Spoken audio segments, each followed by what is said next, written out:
ازيكم عاملين ايه؟ اهلا بكم في فيديو جديد. ان شاء الله في الفيديو ده هنتكلم عن كل حاجه ليها علاقه بالفيز المتاحه ان انت تقدر تستخدمها عشان لو حابب تيجي هنا امريكا. وبرده في كذا نقطه هتكلم عليها ما فيش حد شرحها وما فيش حد اتكلم عليها قبل كده، وهي مهمه جدا، وان انت برده ممكن تستخدمها ان انت تيجي امريكا او تسهل عليك الموضوع شويه. انا بس قبل ما ابدا انا حابب اشكر كل الناس. انا شفت الصراحه كومنتات كتيره جدا من الفيديو الاخير اللي هو اللي بيتكلم عن الاسعار في امريكا. انا حابب اشكر كل الناس اللي حطوا كومنتات ايجابيه، بشكرهم جدا. وحتى لو الناس اللي حطت كومنتات سلبيه برضو بشكرهم جدا. انا على فكره والله العظيم بقرا كل الكومنتس اللي موجوده، وما عنديش اي مشكله خالص ان انا اقرا الكومنتات السلبيه او اللي هي بتنتقدني اكتر من الكومنتات اللي هي بتمدح فيا. ما عنديش اي مشكله خالص طول ما هي في اطار الاحترام وما فيهاش اهانه لاي حد. انا بس حابب قبل ما ابدا اي حاجه، انا كل حاجه بقولها دي مبنيه عن الاكسبيرينس بتاعتي ومبنيه عن رايي. انا ما بقولش ان انت لازم تيجي هنا امريكا ولا ان انت لازم تقعد في مصر او ايا كان ايه هي البلد اللي انت عايزها. انا بس بقول وجهه نظري ورايي للناس اللي حابه اللي هي تعرف وتشوف الثقافه بره عامله ازاي وتختلط بالناس اللي بره، بس مش اكتر يعني. لو كده يلا بينا نبدا. طيب اول فيزا هتكلم عليها وهي اللوتري، ناس كتير جدا عارفينها، واللي هي ايه هي اللي هي القرعه. بتفتح امتى؟ بتفتح في اول شهر 10، يعني احنا دلوقتي في شهر 9. كويس للناس اللي هي عايزه تقدم ليه، اللي هي عايزه تقدم للوتري. بتفتح من اول شهر 10 وبتقفل اول شهر 11، يعني بيديك شهر كامل تخش تقدم فيه. هل ليها اي متطلبات او حاجه؟ لا، ما اعتقدش ان هي ليها اي متطلبات وان هي ببلاش فري. بس اهم حاجه ان المعلومات اللي انت بتحطها تكون كلها معلومات دقيقه، يعني صادقه. لان لو ربنا كرمك واتقبلت فيها او جات لك وانت حاطط معلومات غلط، مش هتعرف ان انت تسافر. هيلغوا لك الفيزا بتاعتك حتى لو انت اتقبلت. بمعنى اتاكد ان انت مثلا لو عندك اولاد تحط بياناتهم كلها صح، تحط مثلا بيانات زوجتك صح، كل حاجه لازم تحطها صح عشان لو ربنا كرمك واتقبلت يبقى ما فيش اي مشكله خالص ويدوك الفيزا خالص، ويدوك الفيزا من غير اي مشكله. طيب هل انت لو اتقبلت في اللوتري ديت او اللي هي القرعه وجيت هنا امريكا، هل تقدر تشتغل وتقدر تعيش ومفيش اي مشكله؟ دي بتيجي هنا بيدوك جرين كارد. الجرين كارد اللي هو بيديهولك بيبقى جرين كارد عباره عن 10 سنين، يعني بنسبه كبيره انت كده الموضوع بالنسبه لك خلاص يعني منتهي ان انت تقدر تيجي هنا وتعيش. واول لما بتيجي بيدوك حاجه، بيطلعوا لك حاجه اسمها سوشيال سكيورتي نمبر اللي هو عامل زي رقم البطاقه. بتقدر طبعا تشتغل بيه، تعمل كل حاجه انت عايزها، يعني ما فيهاش اي مشكله. تقدر تدرس من غير اي مشكله او تقدر تشتغل ما فيش اي مشكله. انت معاك اقامه دايمه لمده 10 سنين، وبعد ال 10 سنين يقدر ان هم يجددها لك تاني من غير اي مشكله. بس نقطه مهمه جدا على موضوع الجرين كارد، انت لما بتيجي هنا بيدوك الجرين كارد 10 سنين. هل تقدر تنزل وتروح وتيجي، يعني تروح بلدك وتيجي من غير اي مشكله؟ ما فيش اي مشكله خالص لان انت معاك اقامه اللي هي الجرين كارد، ما حدش يقدر يقول لك حاجه. بس ما تقدرش تقعد بره امريكا اكتر من 6 شهور من غير اسباب واقعيه، يعني حاجه حصلت بجد، يعني لا قدر الله حصل ظروف اضطريت ان انت تقعد بره امريكا اكتر من 6 شهور. لو نزلت وقعدت بره امريكا اكتر من 6 شهور عليهم الحق ان هم يلغوا لك الجرين كارد بتاعك. ودي نقطه مهمه جدا لان في ناس ما يعرفوش المعلومه دي، بيجوا هنا امريكا وبينزلوا بلدهم وبيقعدوا اكتر من 6 شهور وللاسف بيلغوا لهم الجرين كارد بتاعهم. فدي نقطه مهمه جدا لازم ان انت تبقى عارفها. طيب انواع الفيز الثانيه ايه اللي متاحه غير القرعه؟ طبعا لو انت تزوجت من امريكيه يكون معاها الجنسيه الامريكيه تقدر ان هي تجيبك وتجيبك بسهوله جدا. الابلكيشن بيقعد قد ايه لو انت متزوج امريكيه؟ عارفين ان الابلكيشن ممكن يقعد 9 شهور بالكثير جدا، بالكثير جدا سنه، ما يزيدش عن سنه. وان هي تقدر ان انت تيجي هنا اهوت بتشتغل عادي في امريكا وبيطلع لك السوشيال سيكيورتي نمبر ويطلع لك الجرين كارد. بس لو انت متزوج بقالك اقل من سنتين لما بتيجي هنا امريكا بيطلعوا لك جرين كارد لمده سنتين بس. ولو الجوازه كويسه وما فيش اي مشكله بيجددوا لك الجرين كارد دوت من سنتين ل 10 سنين، بيدوك اللي هي الاقامه الدايمه اللي هي ال 10 سنين. طيب بالنسبه للجرين كارد اللي هو بيديهولك لما انت بتيجي هنا وانت متجوز امريكيه، تقدر ان انت تعمل كل حاجه ما فيش اي مشكله، تقدر تشتغل، تقدر تدرس، تقدر تعمل كل حاجه من غير اي قيود او من غير اي مشاكل او اي حاجه نهائي. تقدر تشتغل، ما فيش اي مشكله خالص، زيها زي الجرين كارد اللي انت بتطلعه لو جيت عن طريق اللي هي القرعه. طيب ديت حاجتين اتكلمنا عنهم اللي هي القرعه واللي هي الجواز. طبعا لو واحد طبعا متزوج اوريدي وعنده اولاد عمره طبعا ما يقدر يعمل موضوع الزواج دوت، او لو هو مش حابب ان هو يتزوج من امريكيه.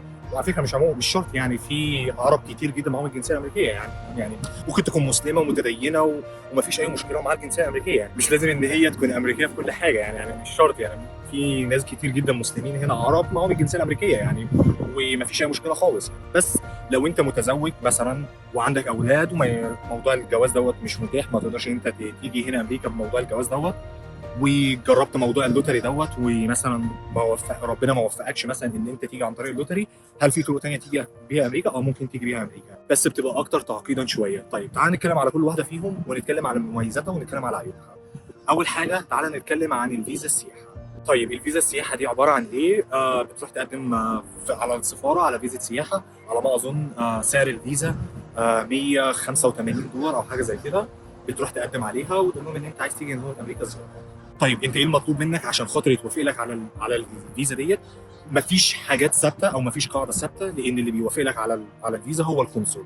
بس في حاجات معروفه ناس كتيره بتتكلم عنها، ان انت عشان تيجي هنا على طريق الزياره لازم يكون معاك بانك ستيتمنت كويس، يعني في فلوس كويسه، ولازم يكون عندك شغلانه. المهم او بمعنى اصح ان انت تثبت لهم ان انت هتروح وهترجع تاني، يعني مش ان انت مش هتهرب، يعني عندك املاك، عندك شغلانه ثابته. بتوريهم طبعا دي مهمه جدا وكويسه جدا، ان انت لو عندك على الباسبور بتاعك ان انت سافرت مناطق كتيره ورجعت وما عملتش اي مشاكل ولا اي حاجه. مثلا سافرت اوروبا ورجعت، كل الاختام او كل الفيزا اللي عندك على الباسبور دي بتقوي الابلكيشن بتاعك ان انت تخليك تيجي هنا امريكا زياره. طيب هيجي واحد يقول لي يا عم انا مش عايزك زياره، انا عايز اجي هنا واعيش. هي فيزا الزياره كويسه ان هي تقدر تخليك تيجي هنا امريكا، وانت من لما تيجي هنا امريكا تقدر ان انت تدور. طيب ايه الحلول اللي موجوده قدامك لو جيت هنا امريكا كفيزا زياره؟ تقدر ان انت تعمل ايه بحيث ان انت تقعد فتره اكتر هنا في امريكا؟ طيب تعال نتكلم على فيزا الزياره. فيزا الزياره لما بتيجي هنا بيدوك زياره لمده 6 شهور، يعني حد اقصى 6 شهور، ما تقدرش تقعد اكتر من 6 شهور. طيب انت لما بتيجي هنا امريكا، هل انت ممكن تعمل اي حاجه تخلي فيزا الزياره دي تبقى مثلا اقامه؟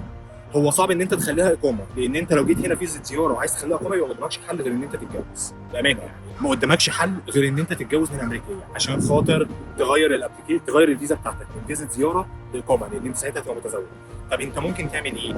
ممكن ان انت تيجي هنا اهوت وتقدم على دراسه، يعني ممكن تيجي هنا على فيزا زياره وتقدم على دراسه. ازاي بتعمل كده؟ بتيجي هنا اهوت عادي، ما فيش اي مشكله، فيزا زياره عادي، وبتروح تقدم في الكليات اللي انت عايز تدرس فيها. لو اتقبلت في اي كليه من الكليه ديت سهل جدا ان انت تحول فيزا الزياره بتاعتك ديت لفيزا دراسه.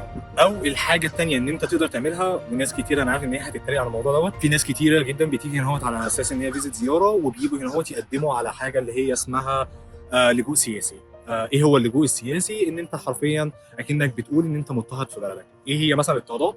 على حسب بقى، فممكن تكون انت مضطهد مثلا اضطهاد سياسي، ديني، حاجات كتيره ممكن انت تستخدمها، بس لازم يكون معاك ادله تثبت ان انت فعلا مضطهد سياسي او ديني او اي حاجه من الكلام دوت. مش هينفع انك تخش لهم تقول لهم انا مضطهد سياسي او مثلا مضطهدين الديني في بلدي من غير اي اسباب، يعني من غير اي دلائل او من غير اي حاجه. طيب لو اتقبلت بيدوك طبعا اقامه 10 سنين ان انت تقعد في امريكا من غير اي مشكله، تقدر طبعا تشتغل وتقدر تعيش حياتك. طيب هو الفيزا الزياره، هل تقدر تشتغل بفيزا زياره؟ لا، ما تقدرش انت تشتغل فيزا زياره. تقدر طبعا تشتغل بفيزا زياره، بس هتشتغل شغل مش قانوني، ودي فيها مشكله كبيره، لان المشكله اللي فيها ايه؟ ان اغلبيه الناس بيستغلوا النقطه ديت، او المحلات او المطاعم الصغيره بيستغلوا النقطه دي عن طريق ازاي؟ بدل ما بيدفع لك مثلا $15 او $17 او $20 في الساعه، هو بيبقى عارف طبعا انت ولا معاك اقامه ولا اي حاجه، فممكن مثلا يخليك مثلا يشغلك يديك مثلا $10 في الساعه، $9 في الساعه، لان هو طبعا بيستغل النقطه ديت. والحاجه الثانيه اللي انا طبعا ما بنصحهاش ان انت تيجي هنا وتكسر الفيزا بتاعتك بتاعت الزياره، لان ديت بتعمل لك مشاكل كبيره جدا. وخلاص الموضوع بالنسبه لك بيبقى حرفيا بيبقى منتهي. بتبقى غصب عنك قاعد هنا اهوت من غير اقامه ومن غير اي حاجه. وحتى لو اتجوزت وانت كسرت الفيزا بتاعتك بتاعت الزياره وعايز تقعد واتجوزت امريكيه وتقدم لك كل الكلام ده، بنسبه كبيره بتترفض، لان انت زي ما يكون اكنك ايه يعني خالفت القانون. فده بالنسبه لهم حاجه كبيره، فما بيردوش على الفيزا بتاعتك وبيرفضوها يعني. فالموضوع دوت يعني صراحه يعني انا بالنسبه لي ما برجحوش، لان بتنهي لك فرصك تامه، يعني اي فرصه ثانيه بتبقى موجوده قدامك بينهي لك، ما بتقدرش ان انت تتحرك او ما بتقدرش ان انت تعمل اي حاجه ثانيه. وطبعا ما بتقدرش تسافر بره امريكا، ان انت لو سافرت بره امريكا بيعرفوا ان انت طبعا كسرت الفيزا من المطار جوه، وزي ما بيقولوا كده بيحطوك في البلاك ليست، يعني ما بتقدرش ان انت تدخل امريكا ثاني خالص. طيب فيزا الدراسه، لو انت بتكلمني انا من وجهه نظري، لو انت طبعا مش هتعرف ان انت تتجوز امريكيه وفي نفس الوقت ان انت قدمت في موضوع اللوتري وما اتقبلتش، احسن حاجه تقدر ان انت تعملها ان انت تيجي هنا عن طريق فيزا الدراسه. ليه احسن حاجه تقدر تعملها ان انت تيجي عن طريق فيزا الدراسه؟ لان فيزا الدراسه بتديك اقامه ان انت تقعد هنا في امريكا. ما بتقدرش ان انت تشتغل، بس في نفس الوقت بتقدر تشتغل عن طريق الجامعه، يعني الجامعه تقدر تديك صلاحيات ان انت تشتغل. ما بتقبضش مرتبات عاليه، بس في نفس الوقت انت بتدرس وبتقدر ان انت تشتغل على الاقل ممكن مثلا تعمل 12 او 13 او 14 دولار في الساعه لحد ما تخلص دراستك. بس الحاجه الكويسه ان انا شايفها كويسه جدا في فيزا الدراسه ان انت لو جيت هنا ودرست حتى بعد ما تخلص دراسه سهل جدا ان انت تحول من فيزا زياره لفيزا، قصدي من فيزا دراسه لفيزا عمل. سهل جدا ان اي حد يعمل لك سبونسر ويشغلك معاه في الشركه، بالذات لو انت مؤهل ان انت تشتغل ومفيش اي مشكله. طيب ودي بتتم عن طريق ازاي؟ ان انت مثلا لو انت جيت هنا درست بتعمل في حاجات مطلوبه جدا في الدراسه، ان انت عشان تخلص الكليه اللي انت فيها بيطلبوا حاجه ان انت لازم تعمل زي انترنشيب، يعني لازم تعمل تدريب. التدريب ده بيبقى موجود في شركات، تقدر ان انت تخش الشركه دي تعمل فيها تدريب، بتقبض فيها قبض كويس جدا. طبعا بيبقى الفتره قليله، يعني ممكن مثلا لمده 6 شهور او حاجه، بس في نفس الوقت زي ما بقول لك بيبقى ليك بيع عند الشركه، يعني الشركه تقدر ان هي بعد كده تثق فيك وتقدر تعمل لك فيزا عمل وتشغلك معاها في الشركه. وناس كتيره جدا بتعمل الموضوع ديت، بالذات الهنود وبالذات اللي هم الناس اللي هم مثلا من الصينيين. الناس دي كلها بتعمل الموضوع دوت كتير جدا، بيجوا هنا امريكا على اساس ان هي فيزا دراسه، وبعد ما بيجوا بيدرسوا بيقدموا على شركات، وبيبقى سهل جدا ان الشركات تعمل لهم سبونسر وتخليهم يقعدوا هنا في امريكا على فيزا عمل. طيب تعالى نتكلم على فيزا الدراسه وايه هي المتطلبات ليها عشان تقدر ان انت تيجي هنا على فيزا الدراسه. اول حاجه بتخش تقدم على الكليه اللي انت عايز تقدم فيها. طيب تعالى نتكلم عن نقطتين مهمين جدا، نقطه من ضمنهم ما حدش يتكلم عنها ونقطه ناس كتيره جدا عارفاها، اللي هي الكليات العاديه. بتخش تقدم على كليه 4 سنين. طبعا المتطلبات انا عارف ان هي بتبقى رخمه شويه، بيسالوك ان انت لازم تبقى كويس في الانجليش، ولازم طبعا تقدم ان انت مثلا معاك شهاده مثلا زي تويفل ولا حاجه زي كده، ان انت مؤهل في الانجليش وتقدر ان انت فاهم انجليزي وقرايه وكتابه وكل الكلام دوت. وطبعا بيسالوك طبعا عن ان انت لازم يكون معاك مبلغ كبير تقدر ان انت تدرس 4 سنين، او ان انت لو هتعمل ماجستير يكون مبلغ كبير ان انت تقدر تدرس ماجستير. طيب المبلغ اللي بيطلبوه منك قد ايه؟ انت ايه البروسيس اللي انت بتعملها؟ انت بتروح تبعت ايميل للجامعه، بيبقى في قسم للجامعه بيبقى مثلا اسمه الانترناشونال ستودنت، بتروح على القسم دوت، بتروح تقدم، بتروح تقرا كل الريكويرمنتس المطلوبه وتروح تبعت لهم ايميل. بتقول لهم مثلا ان انت عايز تيجي تدرس وايه المتطلبات او ايه الحاجات اللي هم عايزينها منك، ويبدا يدوك ايه كل الاوراق او ايه كل الحاجات اللي انت محتاجها عشان تقدر ان انت تقدم كانترناشونال ستودنت. طيب على سبيل المثال انت اتقبلت، بيدوك حاجه، الجامعه بتبعت لك حاجه زي فورم او زي ابلكيشن اسمه اي 20. تاخد الفورم دوت او اللي هو الاي 20 دوت، تروح تقدم على السفاره على فيزا ستودنت، اللي هي فيزا الطلاب ديت. الفيزا بتاعت الستودنت ديت مش عارفه باين اسمها اف 1. ايه هي المطلوب منها؟ بيبقى كل المطلوب منها ان انت بيتاكدوا ان انت طبعا معاك في البنك بتاعك مبلغ كبير يقدر يغطي فلوس الدراسه وفلوس المعيشه، والفلوس تقدر تغطي المعيشه هناك في امريكا. وفي نفس الوقت طبعا بتوريهم ان انت اتقبلت في الكليه، وبتوريهم طبعا الشهادات او الحاجات اللي هم بيطلبوها منك. هل دوت صعب؟ انا مش شايف ان هو صعب ولا سهل قوي. الموضوع كله زي ما قلت لك بيبقى متوقف على الابلكيشن بتاعك، بس بنسبه كبيره بتخليك ان انت تقدر تيجي هنا هو امريكا بفيزا طلاب. طب فيزا الطلاب دي ايه ميزتها؟ ان انت بتيجي تقعد هنا، ممكن تقعد 2 أو 3 سنين على اساس ان انت طالب هنا في امريكا من غير اي مشكله، وبتقدر ان انت تحول الفيزا دي من فيزا طلاب زي ما قلت لفيزا عمل بكل سهوله. تعالوا نتكلم بقى على فيزا طلاب من طريقه ثانيه. ناس كتيره جدا الانجليش بتاعها مش حلو ومعهمش شهادات مثلا زي الايلتس او التويفل دوت عشان خاطر يجوا يقدموا فيها، بيعملوا ايه تاني او في ايه طريقه تانيه ممكن انت تعملها؟ طيب الطريقه اللي انا هقولها ديت محدش ناس كتير جدا ما اتكلمتش عليها، لان في ناس كتير جدا ما تعرفهاش. طيب في حاجه هنا اسمها في امريكا اسمها كوميونتي كولج. الكوميونتي كولج بتبقى عباره عن ايه؟ بتبقى عباره عن 2 سنين دراسه. بتيجي تدرس ايه هنا في الكوميونتي كولج ديت؟ بتيجي تدرس اي حاجه انت عايز تدرسها، بيبقى اغلبيتها بيبقى فيها حاجات مهنيه، بيدوك زي سيرتيفيكيت 2 سنين.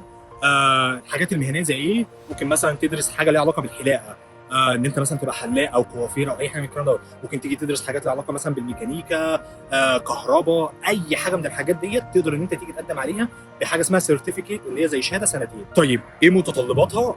متطلباتها اقل من متطلبات انت بتروح تقدم في الكليه. ليه؟ لان انت بتروح تقدم على كليه 4 سنين، هم بيحطوا في الحسبان ان انت هتيجي تدرس 4 سنين، فلازم البانك ستيتمنت اللي يكون معاك اللي انت بتروح تقدمه لازم يكون فيه فلوس كتيره، يعني مش اقل مثلا من 50 او 60 الف، لان انت جاي تدرس هنا في امريكا لمده 4 أو 5 سنين، فمحتاج ان انت مبلغ كبير ان انت توريه لهم في البانك ستيتمنت. دي اول حاجه. ثاني حاجه لما بتروح تقدم في كليه هنا بيبقى محتاج ان انت طبعا لازم تقدم لهم الانجليش ان انت يكون كويس جدا، لكن الكوميونتي كولج ودي مهمه جدا ما بيطلبش منك ان انت يكون الانجليش بتاعك كويس جدا، لان هم اوريدي بيعلموك انجليش برضه. طيب لكن مثلا الكليه بيطلبوا منك ان انت يكون معاك بانك ستيتمنت اللي هو يقدر يغطي الدراسه على مدار 4 سنين، اقل حاجه بتتكلم مش اقل من 50 او 60 الف دولار. لكن الكوميونتي كولج في المقابل بتبقى المواد فيها ارخص، يعني سعر الكليه بيبقى ارخص وفي نفس الوقت بيبقوا سنتين، فبيطلب ان انت تقدم على بنك ستيتمنت بيبقى فيه اقل حاجه مثلا 20 او 25 الف دولار. انا عارف ان 20 او 25 الف دولار ده كتير، بالذات لما حصل موضوع تعويم الجنيه كان بالنسبه للناس اللي في مصر. بس زمان والله العظيم ال 20 او 25 الف دولار دولت يعني كانوا في المتناول شويه. طبعا 20 او 25 الف دولار، وبتتكلم الدولار ب 40 جنيه، يعني بتتكلم ان 20 الف دولار داخل لهم مثلا في حوالي 800 الف جنيه. بس زي ما قلت لك ليها ميزات كتيره. الميزه بتاعتها ان انت الانجليش بتاعك مش لازم يكون كويس جدا، وفي نفس الوقت بتقدر ان انت تيجي تقعد هنا في امريكا. اقل حاجه تقدر ان انت تقعد سنتين هنا في امريكا، وبتقدر ان انت تدور على شغل، او بتقدر ان انت تشتغل، ويقدر ان هم يحولوا لك الفيزا بتاعتك من فيزا زياره لفيزا عمل. طيب ودي برده ميزتها ايه؟ ميزتها ان انت بالذات لو انت جيت هنا مثلا وانت عايز تشتغل، يعني انت مثلا ولا ليك علاقه بالكمبيوتر ساينس او اي حاجه كده، بس انت بتحب راجل عامل، بتحب مثلا او انت كويس في مجال الكهرباء او مجال الميكانيكا، تقدر تيجي هو تاخد شهاده اللي هي السيرتيفيكيت سنتين ان انت كويس في مجال الكهرباء، وان انت مثلا كهربائي او اي حاجه من كده. والحاجات دي مطلوبه جدا وبياخدوا مرتبات كويسه جدا جدا كمان. فتقدر ان انت تيجي هنا تدرس لمده سنتين، وتقدر تقدم على اللي انا زي ما قلت اللي هو زي الانترنشيب او اللي هو التدريب، وبسهوله جدا. طول ما انت قاعد هنا في امريكا، دي حاجه مهمه جدا، طول ما انت قاعد هنا في امريكا تقدر ان انت تعمل اي حاجه. بمعنى ان انت طول ما انت قاعد هنا في امريكا تقدر ان انت تحول الفيزا بتاعتك من فيزا زياره لمثلا فيزا عمل، او مثلا من فيزا دراسه لفيزا عمل. الموضوع سهل. صعب جدا ان انت تكون قاعد في بلد مثلا زي مصر يبعت لك فيزا عمل من مصر تيجي تشتغل هنا في امريكا، دي صعبه جدا. لكن لو انت جوه امريكا ومعاك فيزا زياره او فيزا دراسه وعايز تحولها لعمل، الموضوع اسهل بكتير من ان انت تبقى قاعد في مصر وعايز فيزا عمل تبعت لك على طول على مصر. دي صعبه جدا جدا يعني. وعشان كده انا قلت للناس ان انت لو انت عايز تيجي هنا امريكا ما تقدرش تيجي عن طريق اللوتري او عن طريق اللي هو مثلا الجواز. الحاجه الثالثه اللي انا شايفها وان هي كويسه جدا هي الدراسه. متطالبه فلوس، بس كده كده اوريدي اي حد هيسافر في اي حته بالذات مع تعويم الجنيه متطالب فلوس. يعني انت حتى لو رحت الامارات او السعوديه او اي حته من الحتت دي، خلاص الجنيه سعره قل جدا، فعشان تروح اي حته من الحتت دي هتدفع مبالغ كبيره يعني. عشان حتى تعرف تدور على شغل هتدفع مبالغ كبيره يعني. طيب بفيزا الدراسه تقدر ان انت تشتغل قبل ما يحولوا لك او قبل ما يعملوها لك لفيزا عمل. تقدر ان انت تشتغل هنا بنسبه كبيره. بيبقى لازم ان انت تشتغل قانوني شويه تبع الكليه. يعني الكليه ممكن مثلا تخليك مثلا تشتغل في المكتبه بتاعت الكليه، او تخليك مثلا تشتغل مثلا في الجزء بتاع الادمنستريشن بتاع الكليه. ما بيدوكش مرتبات عاليه، بس ممكن يدوك مرتب كويس. يعني ممكن مثلا يدوك مثلا 12 دولار في الساعه او 13 دولار في الساعه. او طبعا في المقابل ان انت ممكن تنزل تشتغل في محلات عربيه او مطاعم عربيه يدوك مثلا 10 دولار 11 دولار في الساعه. يعني تقدر انت تقعد هنا في امريكا من الاخر يعني، وتقدر ان انت تشتغل هنا في امريكا يعني. بس فيها مشكله زي ما قلت، ان انت لازم تحاول على قد ما تقدر ان انت تخلي الفيزا ديت من فيزا زياره او من فيزا دراسه لفيزا عمل، عشان بعد ما تخلص الكليه بنسبه كبيره بيدوك 6 شهور مهله ان انت تدور على عمل جوه امريكا. وفي خلال ال6 شهور ديت لو انت ما لقيتش شغل بنسبه كبيره لازم ان انت يعني لازم ان انت تسافر بره امريكا. يعني لازم تسيب امريكا لان الفيزا بتاعتك خلاص مدتها بتنتهي. طيب الكوميونتي كولج ديت بتقدم عليها ازاي؟ انا مش عايز ان انا اقول على اسم كليه معينه عشان ناس كتير ممكن تخش تقدم عليها والموضوع هيبقى شكله مش لطيف. هيبان ان ليه مره واحده كل الناس ديت داخله بتبعت ايميلات للكليه وعايزين ان هم يدوروا وعايزين ان هم يشتغلوا. فانا صراحه ما برجحش الموضوع دوت. طيب تعمل ايه لو انت عايز تقدم في الكوميونتي كولج ديت؟ الموضوع سهل جدا. شوف الولايه اللي انت عايز تقعد فيها. زي مثلا انا قاعد هنا في تكساس كبيره جدا وفيها مناطق كتيره جدا. خش مثلا اكتب مثلا ايا كان هيوستن او اوستن او دالاس، اي حته من الحتت ديت يعني. وخش مثلا انت مثلا عايز تروح هيوستن مثلا، خش اكتب في السيرش على جوجل كوميونتي كولج ان هيوستن، هيطلع لك الكوميونتي كولج جوه اللي هي موجوده في هيوستن. تقدر انت تخش تقدم عليها. هيجيب لك الويب سايت بتاع الكوميونتي كولج ديت. هتخش على القسم اللي هو بتاع التقديم. هتلاقي قسم او جزء لوحده مكتوب عليه الانترناشونال ستودنت. بس كل انت هتعمله هتبعت لهم ايميل ان انت تقول لهم ان انت مثلا اسمك كذا كذا كذا، عايش في البلد الفلانيه وعايز تيجي تدرس ايا كان بقى انت عايز تدرس ايه. وعايز تيجي تدرس مثلا، انا بديك مثلا مثال، مثلا عايز تيجي تدرس مثلا مجال الكهرباء هناك لمده سنتين. اعمل ايه او ايه الحاجات المطلوبه؟ بنسبه كبيره زي ما قلت لك هيسالوك ان انت يكون معاك بانك ستيتمنت، بالذات لو انت رايح لوحدك اقل حاجه ما يقلش عن 20000 دولار. طيب هو البانك ستيتمنت دوت اللي هو ال 20000 دولار ده، وانت اول ما تروح هتدفع ال 20000 دولار؟ لا لا لا ولا اي حاجه. هم بس عايزين يتاكدوا ان انت معاك فلوس تقدر تغطي الدراسه بتاعتك. وليه انا قلت على فكره الكوميونتي كولج؟ لان الكوميونتي كولج ارخص بكتير جدا من الكليه العاديه. بمعنى الكليه العاديه لو انت رحت اي كليه عاديه مش اللي هي الكوميونتي كولج، الكليه العاديه الماده فيها، الماده الواحده ممكن مثلا تخشها ب 1500 دولار الماده الواحده، انما في المقابل الكوميونتي كولج الماده الواحده ب 500 دولار او ممكن مثلا ب 600 دولار على حسب طبعا الولايه، بس هنا في تكساس الماده الواحده بحوالي 500 دولار او 600 دولار. فعشان كده لما بييجوا يسالوك على بنك ستيتمنت بيسالوك على بنك ستيتمنت ما يبقاش يعني البنك ستيتمنت اللي بيسالوك عليه 20000 دولار، يعني مبلغ مش كبير قوي يعني. لكن انت لو رايح كليه عاديه 4 سنين البنك ستيتمنت اللي بيسالوك عليه بيبقى كبير جدا، ممكن يخش له 50 او 60000. طيب لو انت متزوج وعندك اولاد وهتيجي هنا على دراسه، هل ينفع تجيب معاك مراتك واولادك؟ ينفع ان انت تجيبهم عادي، بس البنك ستيتمنت هيبقى اعلى شويه، هتزود على كل شخص 5000 او 6000 دولار. يعني مثلا لو هتجيب زوجتك بدل ما هم يبقوا 20000 البنك ستيتمنت هيبقى مثلا في حدود 25 او 30000 دولار. البنك ستيتمنت اللي انت هتقدمه لازم يكون فيه المبلغ ده على الاقل. طيب لو انت جيت هنا ومعاك ولادك عايزين يدرسوا، هل في اي مشكله؟ لا خالص، يقدروا ان هم يدخلوا المدارس هنا ببلاش، اللي هي المدارس الحكوميه ونضيفه جدا جدا جدا. مفيش اي مشكله خالص، ويقدروا ان هم يدرسوا ببلاش تبع المدارس الحكوميه من غير اي مشكله، مش محتاج ان انت تدفع لهم اي حاجه. طب زوجتك مثلا اللي معاك هل هي تقدر تشتغل؟ هو هيبقى صعب بالنسبه لها ان هي تشتغل، بس تقدر تشتغل مثلا زي ما قلت في مثلا مطاعم او محلات حاجات زي كده، هو مش شغل شرعي يعني مش شغل تبع الدوله، بتبقى طبعا المرتبات بتاعتها بتبقى اقل، بس بتقدر ان هي تعمل فلوس، يعني بتقدر ان هي تشتغل. ممكن مثلا تعمل مثلا لو هي راحت اشتغلت في مطعم، انا بديك مثلا مثال مش شرط ان هي تعمل كده، بس انا مثلا بديك مثال، ممكن مثلا تعمل مثلا 10 دولار مثلا في الساعه، 11 دولار في الساعه، لان هي طبعا شغاله مش شغاله قانون، يعني هي معهاش اوراق ان هي تشتغل، بس هي معاها زي اقامه ان هي تقدر تقعد وتعيش هنا في امريكا من غير مشكله، بس ما تقدرش ان هي تشتغل.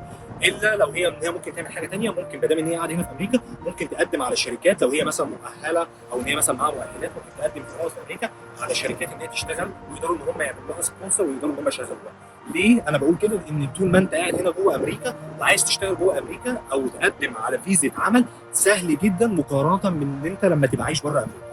فده بيديها طبعا، هي جايه معاك وقاعده معاك هنا مثلا في امريكا، فتقدر ان هي تشتغل، تقدر ان هي تدور على شغل ويحولوا لها الفيزا من الفيزا اللي هي قاعده معاك اللي انت عملتها لها لفيزا شغل من غير اي مشكله عادي جدا. الموضوع بيبقى اسهل بكتير يعني، وهو ديت الطرق الوحيده ان انت تقدر تيجي بيها امريكا زي ما انا ما قلت. طبعا اسهلهم مليون في المية اللي هي القرعه وطبعا الجواز، بس لو الاثنين دولت ما توفروش انا من وجهه نظري ان انت ممكن تقدم على موضوع الدراسه وتحاول فيه كتير، حتى لو اترفضت حاول فيه كتير، ما تيأسي والله العظيم. الموضوع مش استحاله، الموضوع ممكن يكون فيه صعوبات بس هو مش استحاله خالص. ناس كتيره جدا والله العظيم، ناس كتيره جدا قاعدين هنا في امريكا الانجليش بتاعهم وحش جدا وجم هنا على فيزا دراسه عادي من غير اي مشكله.